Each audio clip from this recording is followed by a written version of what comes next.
Welcome to another episode of Red and Black, where your conservatism is not just the color that you're used to. I'm Lenny McAllister, and we all, as Americans, and as I dare say, even global citizens, are celebrating a very sad anniversary. As you well know, this show is going to premiere on the 20th year anniversary of the events of 9/11. And I want to bring in my friends and my loved ones here on Red and Black to kind of start off the show.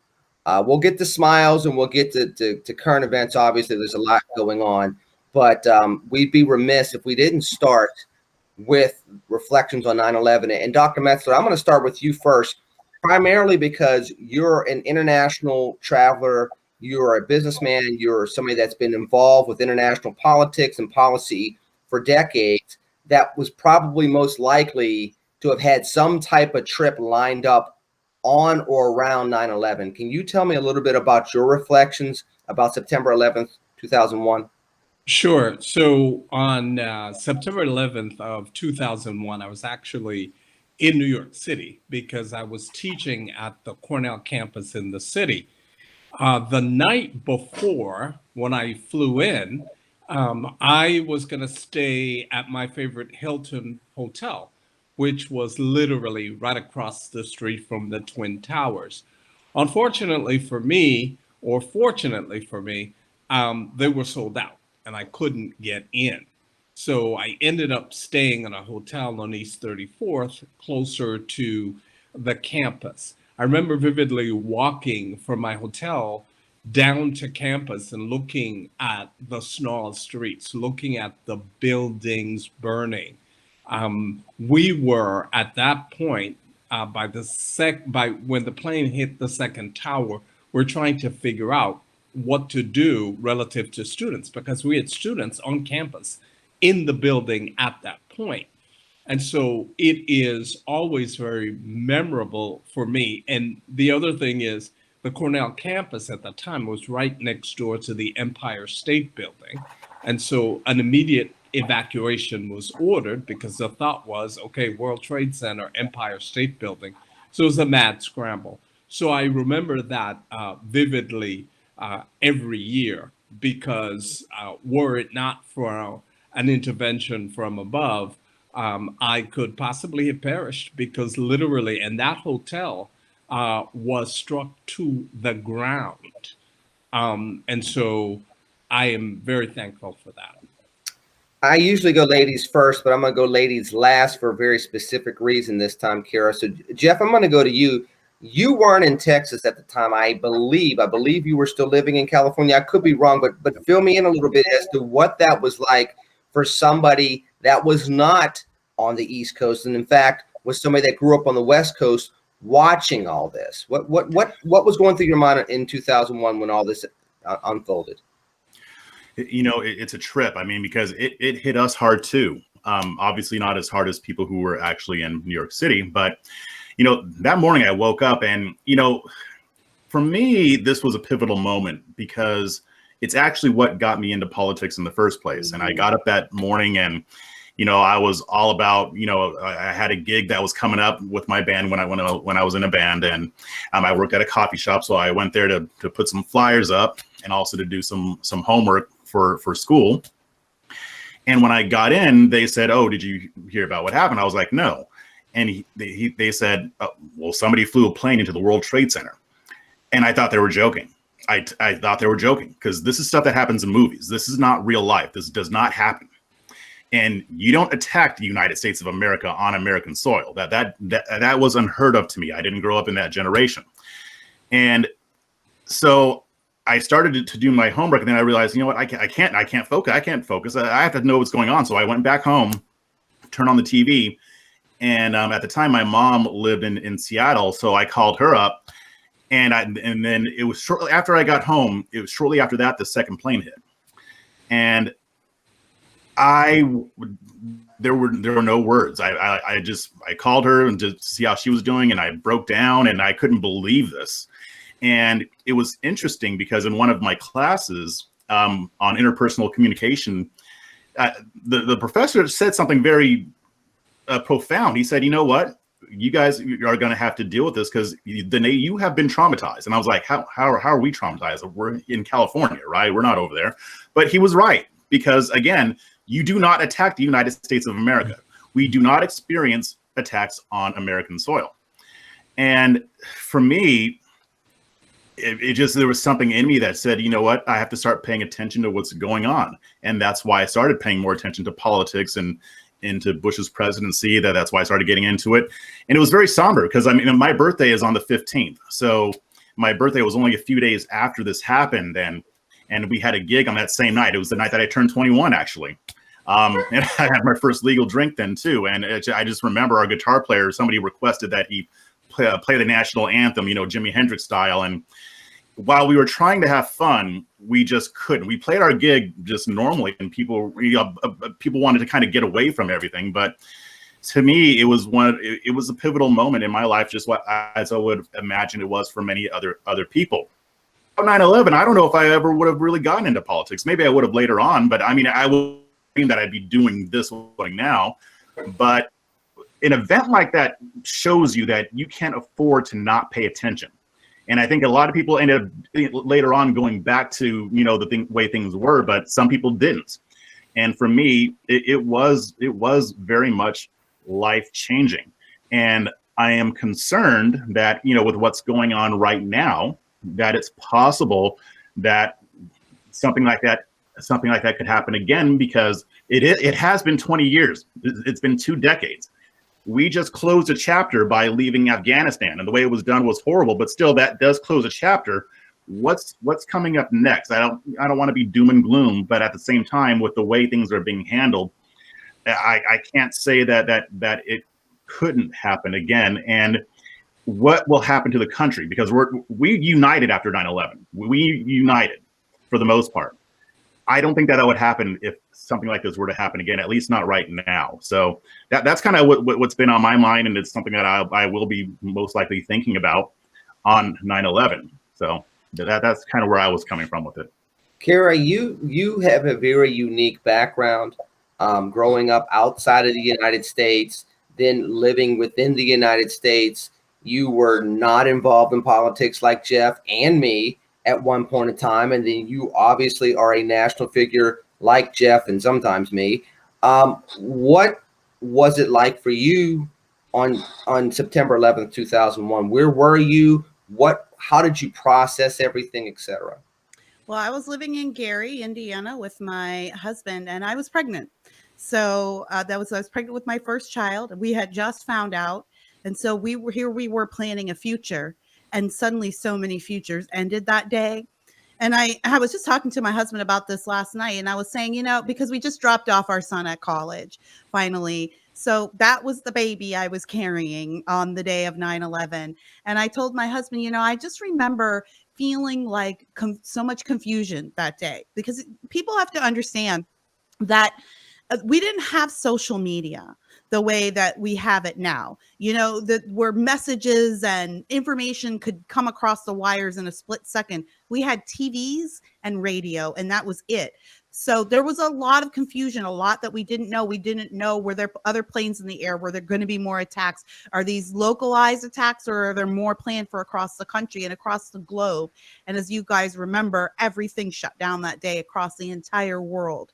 And I just remember praying, God, I don't know what's going on. All I know is I desperately want to see this baby. I remember that so clearly. I just wanted to see the baby. I was driving into Chicago I was doing a modeling gig at a trade show. Actually, it was a printing press trade show, believe it or not. A lot of international vendors and some from New York City. And they were the people that I was particularly modeling for. You just stand around and point to the printing presses. Very impressive machines, actually. But I was listening to the radio on the drive-in in the morning, and I was listening to a shock jock named Mancow Muller, who was a pretty famous Chicago radio host. Yeah, Mancow. And he's got a crazy bunch, and he's always saying crazy stuff. And I turned on the radio just after the first plane hit. And so he was freaking out. He was going, this is not an accident. This is an attack. I promise you, you will remember where you were this day. And I just was dismissing it as like, okay, man cow, this was a terrible, terrible accident. And of course, man cow has made it into this huge conspiracy. And as he's saying those words, he's just, the whole studio erupts, and they just start going, oh my God, another plane hit. And that's when he said, we are at war. I will never forget that man cow ushered me into that notion that we are at war now. And so I pulled up to the convention center, the McCormick Place. It's a huge convention center in Chicago, and there's a Hilton attached to it. And I ran straight to the bar because I knew there were TVs there. And it was packed, and everybody was just huddled around the TV. And a gentleman gave me a seat at the booth that he was in. And I remember I was so young, so naive, and so scared, watching people drop from those towers. And then watching that first tower drop, I remember I turned to the gentleman beside me who was middle-aged, and as silly and little girlish as it sounds, I couldn't process what had happened. And I said, are there people in those buildings? I knew there were people in the buildings. Of course there were people in the buildings, but there was something that I couldn't process about what we were watching as that amazing masterpiece of technology and design came crashing to the ground. I feel like a lot of my innocence came crashing to the ground at that moment too. And I just recall that he was so gracious. He wasn't annoyed with me. He was like, yes, I'm sorry, sweetie, but yes. And because it was an international show, the show went on. We did not go home, even though all of Chicago was shut down, because most downtowns across the United States shut down. Didn't know if skyscrapers were at risk. And so I worked that day. I worked that whole day. Most of the people from other places around the world were unfazed, to be honest. They felt like this was something that happened to the United States, not to them, and they didn't really care. I know that sounds terrible, but most of the vendors there were from Scandinavian countries. They didn't really care, but the New York contingency, of course, was very concerned. And what I do recall is that they didn't have a way home. Mm-hmm. The trade show ended that day, and they were scrambling to rent cars and get rides. All of this in basically the pre-internet age. So I just remember that day being full of chaos, being full of fear, me wanting to see a future for my family and not knowing what that future would look like. And then I remember just getting home at the end of the day, just holding my husband, just holding each other. Wow. I was in Davidson, North Carolina. I was a returning college student with 2 young kids. And, some of the things that we have very uniquely here in Pennsylvania that others don't is we have Shankville Road, where Flight 93 went down, and those heroes crashed that plane rather than have it hit the U.S. Capitol. So every time I go to Harrisburg, Philadelphia, or elsewhere across the state, other than going straight up to Erie, I cross right underneath the trestle that says Shanksville Road. You see that memorial and the exit port every time you drive on the Pennsylvania Turnpike going, from Philadelphia to Pittsburgh. So you're always reminded as to, in this farmland, which was peaceful, sunny, gorgeous, I believe it was a Tuesday. And the next thing you know, this plane's barreling to the ground with people that are actively fighting with people that are trying to do millions of people harm. And, you think about the humanity of what they went through before they made that last selfish act. I get to see that every time I drive on the Pennsylvania Turnpike. Another thing that people don't think about, the little items that would make sense when you logistically think about it. That plane flew over Pittsburgh. I have friends and family that remember saying, why is that commercial flight so low? Well, now they know why that flight was so low over Pittsburgh. It's because it's the one that ended up crashing into that field to save lives in Washington, D.C. I remember the confusion of the day, and I remember looking at those towers too and saying to myself, those are going to come down. And everybody, there's speculation that they were built to withstand even an airplane crashing into them. And I just remember watching, and I dropped off my then fiance, who's now my wife, at work, and I eventually went to go pick her up. And I remember seeing, because to Kira's point, pre-internet age, so you're watching these newscasts, in department stores on televisions, and you're trying to listen on the radio until you can get back home and turn on a television. I just remember looking and saying, I don't care what they say, that's going to come down. And when it came down, I was just like, man, I didn't want to be right. I just felt in my bones that it was going to end horrifically, even worse than it already had been turning out to be.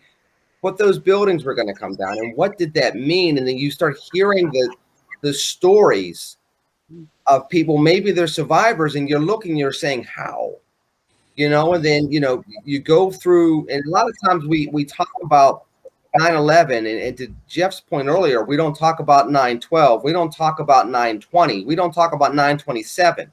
The spirit of America, when we were all coming back together, Bush on the Rebel talking about they will all hear from us soon, and some of the other things that we actually had.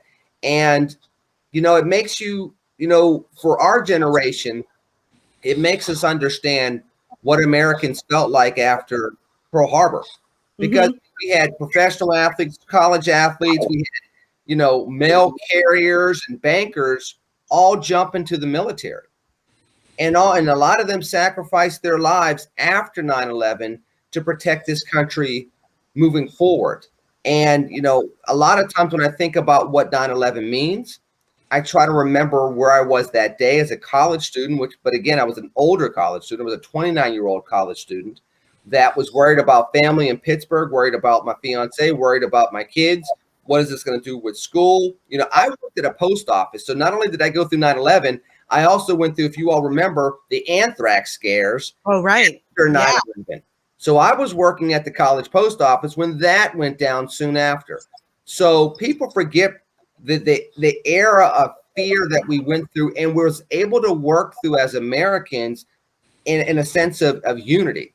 And I kind of want to leverage that. And I'm going to go back to Dr. Metzler to ask this question, because part of the reflection of the 20-year anniversary is not just thinking about 2001, but sadly, we got to think about where we are in 2021, looking back and saying, man, this country has been transformed in so many different ways. I mean, there's a generation of kids that have known nothing other than people being at war, the war on terror, taking off your shoes to get on an airplane, and all these different things. And we have gone through so much from a civic sense, Dr. Metzler, that most of us are going to be scarred for the rest of our lives because of that experience 20 years ago. Yeah, and that's correct. But then let me also say something here. There are many parallels that can be drawn from 9/11 and the botched withdrawal from Afghanistan. Let me just put one into perspective.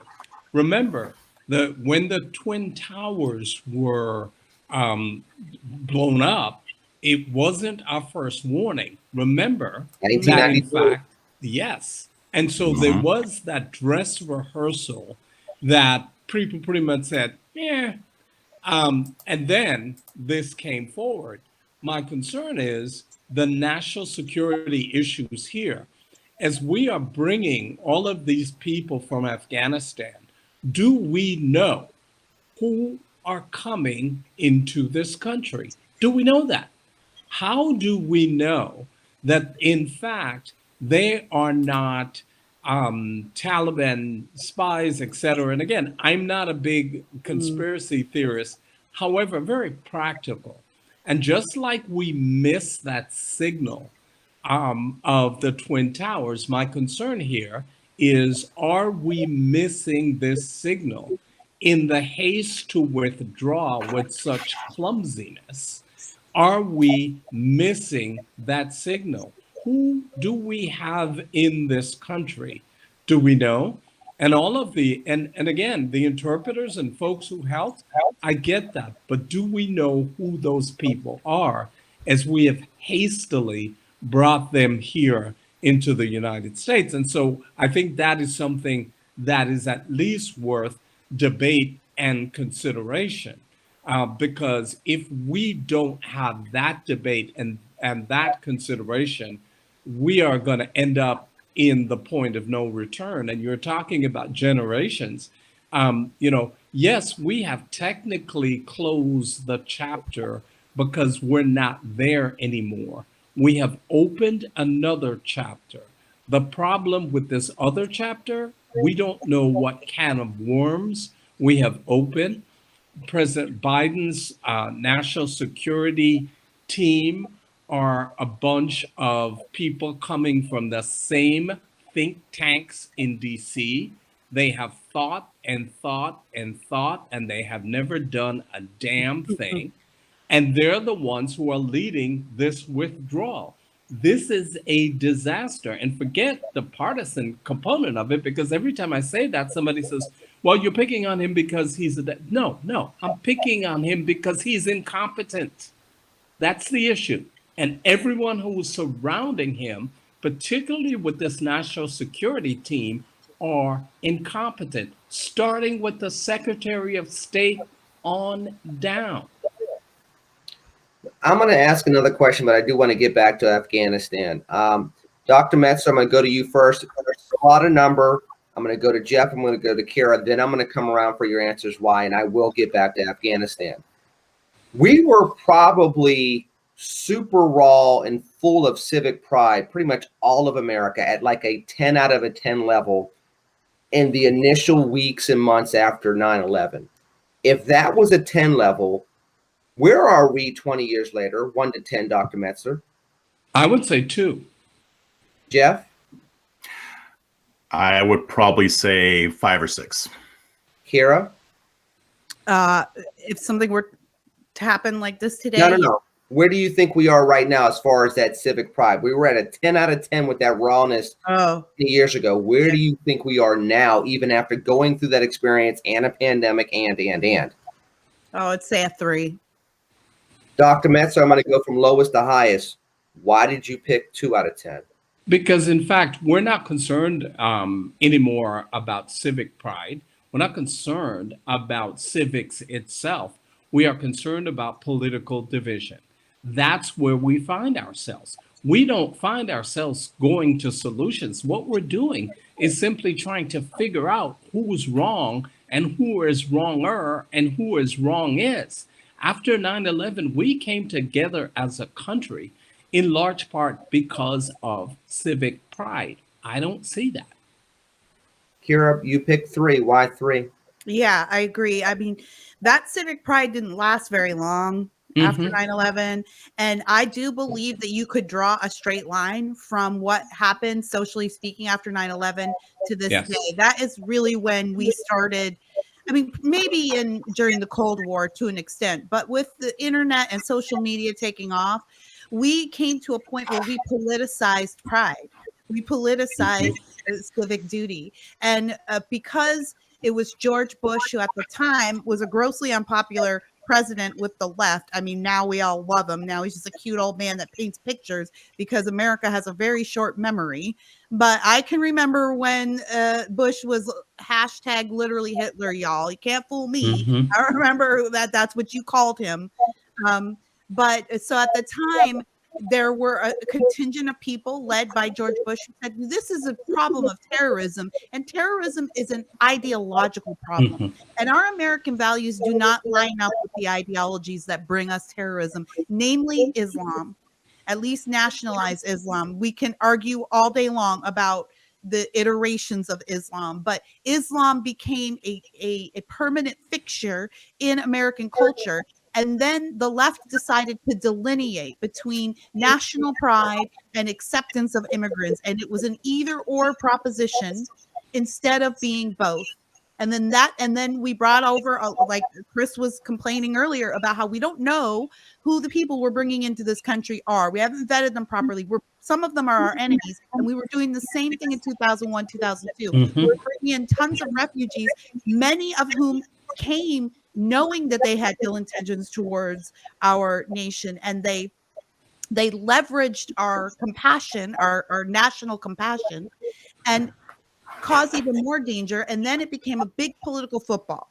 If you wanted to talk about protecting America's shores, you were an isolationist, and you were a bigot, and it's just snowballed from there. And it, the white supremacy thing, the Nazi thing, it's all just snowballed from, if you have a problem with extremist Islam or Islamists, you're the problem in America, not them. And that's just been delineated all the way down to where we are now. So, and then of course the education system kicks in. And then we don't teach civics anymore. That was seen as droll. That was remember, you guys, do you remember we had like endless conversations about if America deserved this or not? Yeah. Endless conversations about that. And there was a contingent of people who said, of course we did. We deserved it because we don't treat people from other nations right, and blah, blah, blah. So this is what happens. So we have to reconfigure our education system, enter the current battle we're having today in 2021. What people forget is that we had a rash of near misses about 10 years after 9/11. In fact, one was in New York City. People forget, because it was a near miss, that there was a van bomb that was this close to going off in Times Square, a crowded Times Square in 2010. There was a near miss in Dallas. Honey, we've had a ton of attacks, and that's the thing. The media won't allow us to classify. The attacks have never stopped. We just keep labeling them as lone wolf attacks. But the Boston bombers, the Fort Hood shooter, that guy in Minnesota, Pulse nightclub, off of the Pulse nightclub, the guy who threw a kid off the balcony in Minneapolis. These things have been on our doorstep since 9/11, and we're not allowed to address them. Yeah, and it goes back to something you said, Kira. Jeff, I'm gonna get to you in a second. It's that short American memory, which is good if you're forgiving people and trying to rebuild. It's really bad if you're trying to keep your country safe, and you got to remember what a trend might be, a pattern might be. That some people are not going to just give up if you thwarted an attempt once or twice. So those are things that since 2001 have been playing against us. Jeff, I did want to get to you on your number before we dive into Afghanistan. You said 5 or 6. Why did you pick that number on the scale? Yeah, the reason why mine was a little bit higher is because I'm not really convinced that what we see in the media and on the TV actually fully reflects what's going on the ground. Now, that isn't to say that we are not a divided nation, because we most definitely are. I think that more people than don't, on both the left and the right, are tired of the division. They're tired of us being at each other's throats. You refer to these people as the exhausted majority, but it's the fringes who get the microphone in a lot of cases. And even before all this, even 20 years ago, there was always division. There was always people arguing on TV. That hasn't changed, but the nature of it has changed. And social media has exacerbated that in a lot of ways, and it has kind of changed the way that we see each other. But I still see, here in Austin, I still see people who are on the right and on the left talking about things like they're normal people. I still see people in certain instances disagreeing and still being able to get along afterwards. I think that most people can do that, but we lose sight of that because we get so caught up in what's going on, and we get so caught up in our team sports mentality, where everything nobody on our side does anything wrong, and vice versa on the left, and if the left does it, it's wrong or whatever. And a lot of people are engaged in toxic partisanship, so that does exist. But I do also see the other side, and I do see that there are normal Americans, and I say this all the time. This thing will change when the normal people like you and I get sick of it. Basically, we get sick of all the division. So that's why I went a little bit higher. It's still a huge problem, but I do see a reason for the white pill. I do see that the things could change for the better. Well, a couple of things. I'm going to shift gears a little bit. So number one, There was not a white pill in the Matrix. It was the blue pill or the red pill. Where the hell?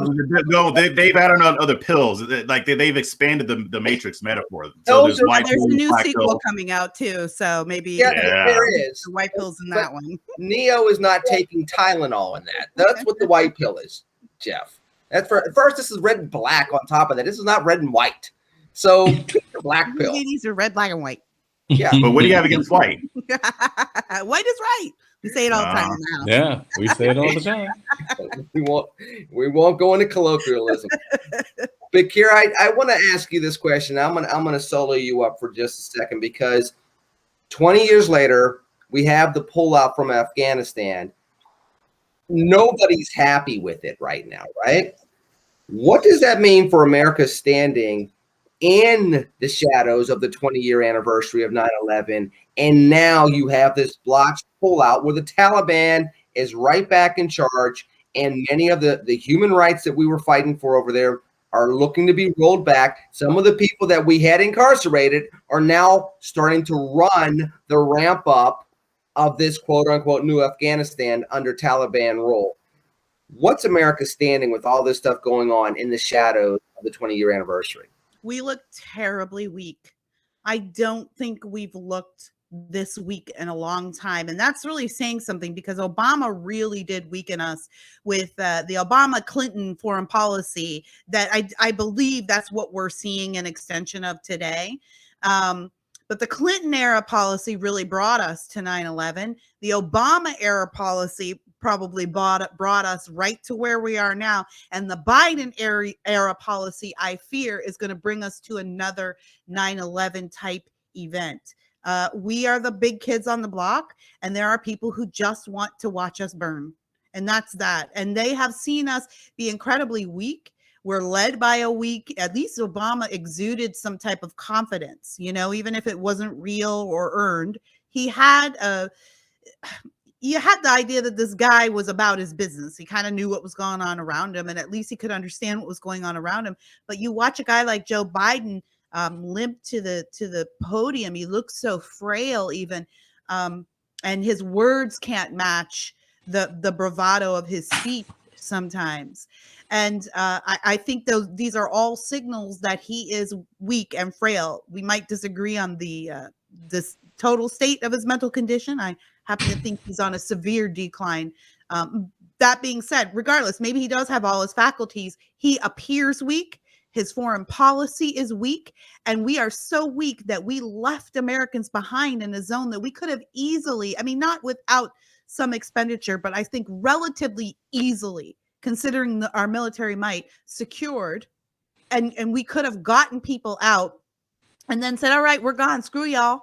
We got our people out and we're taking our equipment too. But just the whole rollout, plus the after a summer of racial riots, COVID-related stresses, it is clear that in our country we are very divided, and we know what they say about a house divided. We look extremely weak right now, and the fact that we need to get worried when other countries are liking our president. That's what I'm saying. It's good for other countries to dislike our leadership, because it means that we're doing things they don't like, which means we're doing things in our own interest. And right now it doesn't feel like it. I feel extremely vulnerable. I was too young and naive to know how vulnerable we were on 9/11, but 20 years into this thing, I'm terrified. And Dr. Metzler, part of it goes to the fact that Kira was just becoming a mother, was a mother months into it perhaps, and that was it, versus having two children that leave her presence every day, including one on a college campus. I know what that's like having, I had an 8-year-old and a 2-year-old at the time, and then to now have 4 kids and have, kids living on their own and kids at college and the like. So there is a level of fear that's very different in 2021 than it was in 2001. And the view of America, whether it's the goodwill that we had right after 9/11 to the fear of poking the American bear. I know the Russians the bear, but you get my point.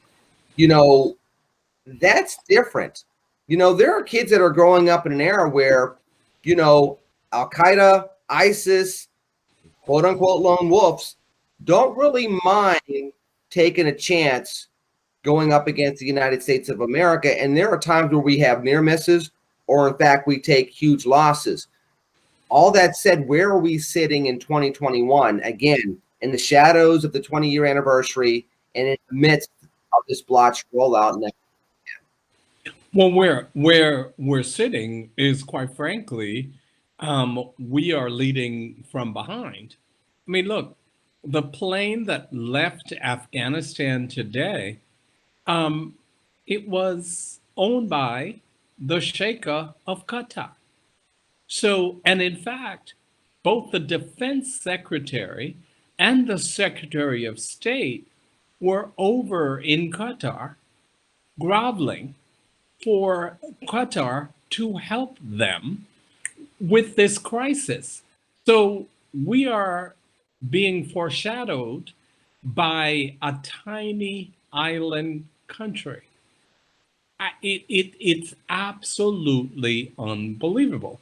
It is the Qataris that are helping rescue the folks who are currently in danger still in Afghanistan, number one. They were the ones who were able to direct the Taliban to get them out. That's number one. Number two, we have no clear way forward. We have zero. And so this new chapter that we have opened by leaving Afghanistan is a chapter of disaster and uncertainty. The road is perilous. And in fact, we as a country don't seem to care about it. I for me, the fact that the Queen of Qatar, along with her son, the Sheikh, are the ones who are leading this international rescue effort while we sit on our thumbs, and the defense secretary and the secretary of state are at their table begging for assistance. Yeah, just completely unbelievable. And as Qatar goes into the World Cup next year as the host, they go not only as the host of the World Cup, but now as international titans while we cower in the corner. Jeff, are we just fatigued? I mean, I know it sounds bad. I mean, we're the big and bad United States of America, biggest economy in the world, biggest, baddest military in the world. And, we're the shining stars since, 1945 in essence, right? But is part of this just the fact that this country has been through so much in 20 years? I mean, if you really look at what we have gone through up and down, everything from, 9/11, obviously, to, the war in Iraq, the ups and downs with that. We went through these highs of things that we never thought we'd saw in our society, including the first African-American president, all the way to the political bickering that we saw. We saw the racial divisiveness and, people challenging elections and the Tea Party movement, and now a pandemic and, the Great Recession. Is America just too tired to pick up itself by its bootstraps and still be a global leader with a sense of pride and dignity that also has some civic pride that we had in 2001 that can carry us through the day? Or is it something different? No, it's not fatigue. It's just the fact that we have an inept government. If anybody's fatigued, it's President Biden. I mean, a lot of the stuff that we're talking about here was avoidable in Afghanistan. Most of the stuff was avoidable. Dr. Metzler mentioned the fact that we have to vet these people before we bring them into the country. Well, you know what? We wouldn't have had to do it so quickly if Biden hadn't fouled this up in the first place. I mean, and now we're in a position where everybody else is telling us what to do, and our president is feckless, so he just goes along with it. I'll tell you right now, if President Trump were in office, there'd be no way that the Taliban would be holding Americans hostage. That just would not be happening. I'm not saying that Trump would have handled it perfectly, but this stuff right here wouldn't be happening. Trump's plan actually called for the evacuation of of Afghan allies and American civilians before we got our troops out. That was the plan the whole time. Biden didn't want to do it that way. To him, it was more important. That deadline was more important than safeguarding the lives of American citizens and Afghanis who put their lives on the line to help the U.S. military, to help our soldiers, to help keep them alive. And Politico reported just a few days ago, most of those allies are still in Afghanistan. Most of them haven't even gotten out of there. And so we have this situation also where the Taliban basically said when they were considering extending the deadline, the Taliban said, no, we don't want to do that. And Biden just said, oh, okay, yeah, we'll just stick to the original deadline.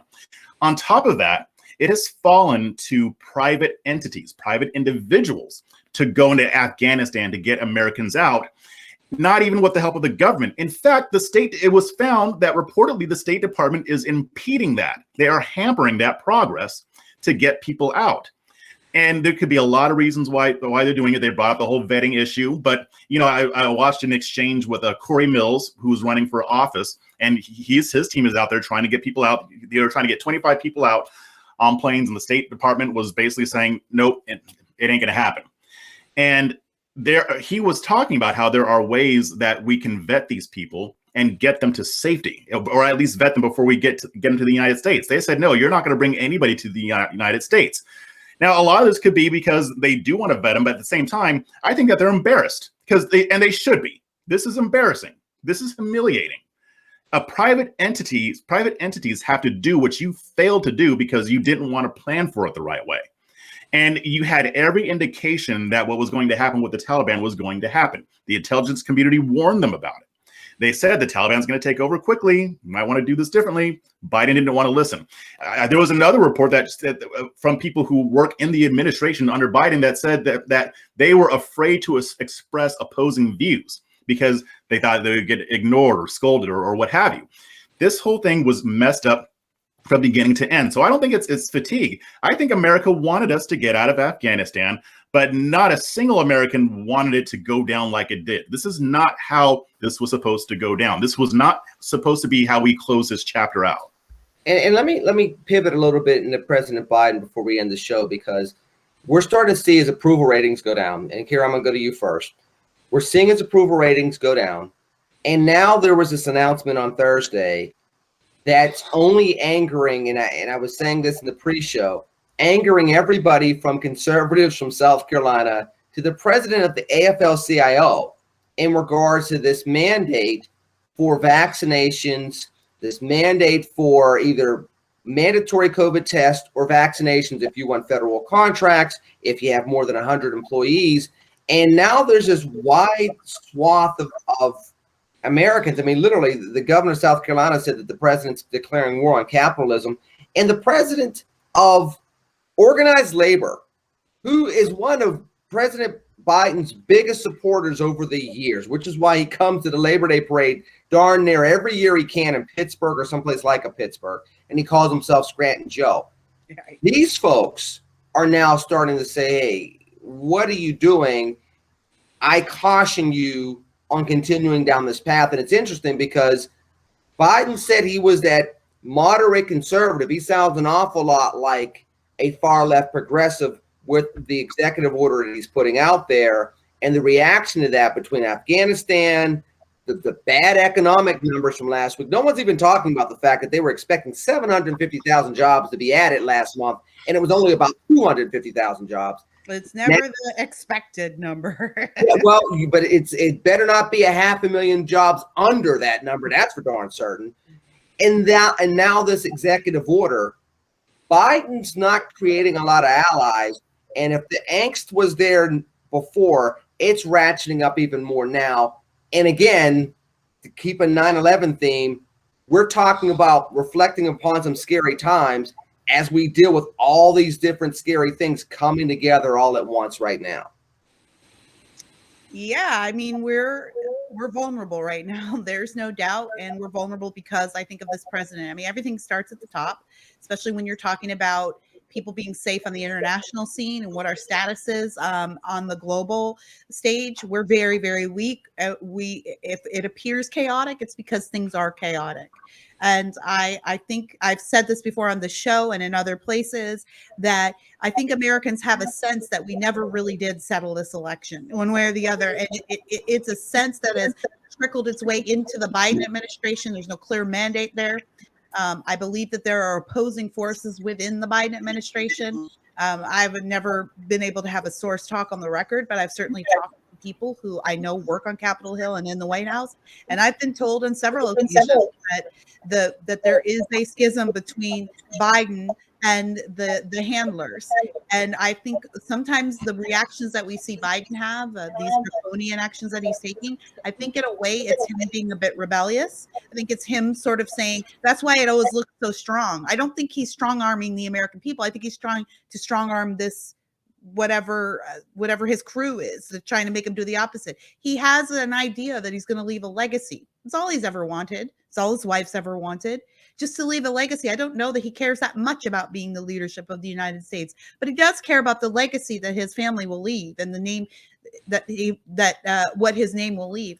And so I think we see him making decisions based on what he thinks is going to get him a positive legacy, because he's in the bubble, in the swamp. He doesn't understand that most regular people don't want these mandates. He reads social media, he watches CNN, and he sees them saying, calling people who are calling for all kinds of mandates. He sees them being called heroes.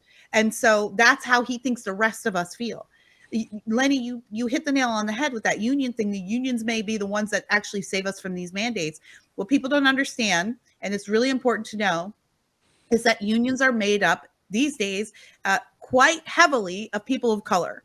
And people of color are the ones who are vaccine hesitant. That is the demographic, particularly Hispanic and Black Americans are making up the majority, and poor, by the way, like undereducated, we might say. Those are the majority of people making up the statistic of the vaccine hesitant. And many of those people are in unions. So I believe that that they are responding to their base, their union base, which are people who are saying, hey, I'll go to work with a mask on, I'll do all this other stuff, I'll mitigate my risks, but I'm not taking this vaccine. Forgive me if I don't trust the government, for my health. So it's an interesting conundrum, isn't it? It's an interesting conflict to set up, because on the one hand, the Democrats need the union dollars. And on the other hand, the unions really can't afford to be split, untethered from the Democrat Party, because then they're really out there on their own, because they're certainly not coming over to the Republican side. Dr. Metzler, I mean, he has some things lining up that can really not only sink his personal approval rating, which, by the way, if this is a guy that's already told himself, I don't want to run for president for a second term, he has 3 more years in his out. But the 2022 elections had a bunch of gubernatorial races involved, including key states such as Pennsylvania. There's a lot of U.S. Senate races, including the Commonwealth of Pennsylvania, and the House can be in the balance. This is not whether it's politically speaking or civically and economically speaking, this can't be what the Biden administration thought they would be getting 9 months into year 1 of the Biden administration, especially after all the angst that they had with dealing with the Trump administration. They made it seem as though the second coming was happening in January of this year, and they already are starting to have an increased level of Biden fatigue, even within the base that put Biden into the White House. Yeah, I certainly don't think it's what they expected, but I think they're counting on a couple of things. The first of which is they're counting on the fact that Americans have extremely short attention spans. That's number one. I think they are, and it may be to a fault, but that's one of the things that they're counting on. Secondly, with these mandates, and Kara's right, the unions are not going to be untethered from the Democratic Party. Where are they going to go? So there's that issue. The third thing is that we have to understand, as Americans, we have allowed ourselves to live in an administrative state. So what do I mean by that?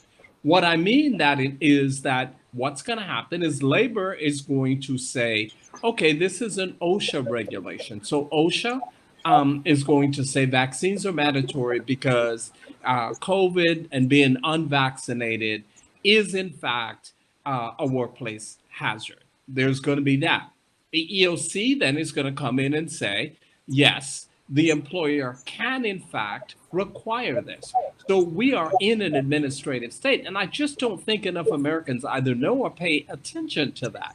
He is going to use the full faith and credit of all of those agencies to enforce his mandates. And then he's going to turn around and say, well, listen, I can't defy the agencies, even though he directed the agencies to do it in the first place. And so I think we have to be very careful about how we're looking at this. There is even now some conversation about whether or not they're going to require vaccines or COVID tests for domestic travel. That would be something that the TSA would come in and decide is a quote unquote health crisis. They've already extended the mask mandate on airlines. Americans need to understand, yes, the president is extremely important, but this administrative states, these are all unelected people who are making decisions that affect our lives. And, what are we going to do? Vote them out? No, you have to vote the president out who put them in. And so I think this is a civics lesson that folks really need to pay attention to. Jeff, real quick before we wrap up the show, because we're about to run out of time, what say you on all this? I mean, this confluence of bad issues is not playing well for the Biden administration. It will not play well politically for the Democrats looking for re-election in key swing races. And that leads us, and yeah, it's enough to make you drink, Dr. Metzler. I understand. I digress. There you go. When you look at this, it can also be enough to say, here we go again, because there's not a renewal that actually gets us past this. It's just another cycle of angst, just with different people in charge, perhaps after 2022. Yeah, I mean, when I'm looking at this, I mean, and just a little bit I know about his speech today, the scolding tone, with like acting as the lecturer in chief. I'm like, why would he make this mistake? He has to know that this would be bad for him politically. But then that's been his whole administration. But then I realized, well, he knows he's not going to serve out it. He's not going to run for a second term. He's probably not even going to serve out the full first term. I still think he's going to resign after the midterms. So he probably just doesn't care. But the problem, at least for Democrats, is that it's going to hurt them. Just like you said, it's going to hurt governor's races, congressional races, all other kinds of races. The Democrats are going to get whooped in 2022 unless something crazy happens. In 2024 also. And a lot of it has to do with the Biden administration and how this president just is not up to the job. His approval rating is never going back up. It's not going to ever get back up to what it was. I mean, it might kind of dip up here and there, but it's not happening because he's incompetent. There's going to be yet another crisis that he's going to mishandle, and it's going to keep going and going and going. And what's sad is that when he leaves, we get Kamala Harris, who I think is going to be worse. We are in for a very difficult next 3 years as far as this administration is concerned. We've got a migrant crisis that is still going on with no end in sight because this administration doesn't want to do anything about it. Afghanistan is still a thing. And I'm sorry, our attention spans are not that short. I mean, and the fact that he's going to keep messing things up, I don't see how the Democrats dig their way out of this until after 2024, maybe. Well, I will say this, and then I'm going to wrap up the show. Again, and it's something I brought up that no one's talking about that happened last Friday, which is Afghanistan's a half a world away, but there are going to be Afghanis that are going to be coming to the people's town, so that's going to make it close to home. When you start talking about 9/11 and some of those other issues, you can look at that. But when you start talking about the fact that we were counting on a certain amount of jobs that aren't there, when you start talking about the economy possibly slowing down, when you start talking about spending, and then the school year starting with another academic quarter dealing with the pandemic, and you see all these people fighting back and forth yet again, whether it's at the local level, all the way up to the federal level, I think the Biden administration is showing that it's not as equipped to deal with all of this and get their arms around all this as they think that they would be or think that they are. I need to wrap up the show now. Kara, I know that you're going to be running and doing your thing. Just listen to yourself, some of the other stuff that you've been doing, the fantastic stuff. Keep up the wonderful work that you're doing.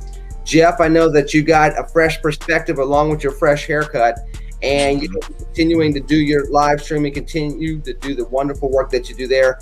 Dr. Metzler's saving the world. So, I mean, I can't even promote that because, you know, he's going to tell us that, you know, he, Superman, and Spider-Man ended up saving some trolley someplace last week. So I'm not going to even ask him about that. But what I am going to tell you all out there is just, you know, reflect upon the 20-year anniversary, reflect upon what it means to be American and what we can do to get back to that sense of unity without having to go through another national crisis, tragedy, to have that.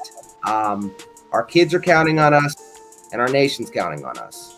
So we're counting on you to work with us to make a better America each and every day. In the meanwhile, tune in to Red and Black next week. We hope that you have both somber prayer and deep reflection on where we have gone and where we're going to go as a nation since September 11th, 2001.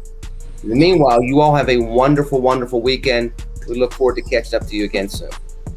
TCNGB. Take care and God bless. Take care. Peace.